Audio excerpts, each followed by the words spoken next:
Okay, so we're going to talk about some of the sort of broader factors that led to the rise of the internet startup around the time of the late 80s and early 90s. These factors were number one, the fall of the USSR and the opening of sort of the global communications network. And number two, the repeal of the NSF acceptable use policy, which allowed commerce on the internet. So to give a sense of exactly what happened in 89 to 91, the extent to which communications were controlled in the former USSR is not well appreciated by people who didn't live there. But this is a great article from October 5th, 1989. Soviets free the dreaded photocopier. And what used to happen before Glasnost is that photocopiers were actually padlocked in secure quarters, and there were whole regulations that prohibited people from photocopying political tracts or getting things copied because typewriters even were under supervision. And if you've ever seen this movie The Lives of Others, there's a similar sort of scene. The hero is risking his life to hide a typewriter in communist East Germany. And that's kind of an example of total state control over information. It's not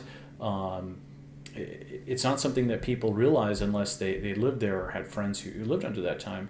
But you couldn't think of something that was more antithetical to a global internet where you can instant message anybody anywhere on the planet or text them anywhere on the planet.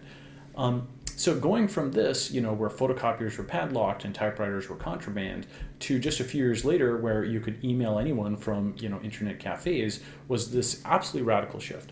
And that kind of propagated out to other countries. So, in the early 90s, India dismantled the licensed Raj, and really what happened was a number of transactions that were previously only permitted within countries and banned between countries became more feasible.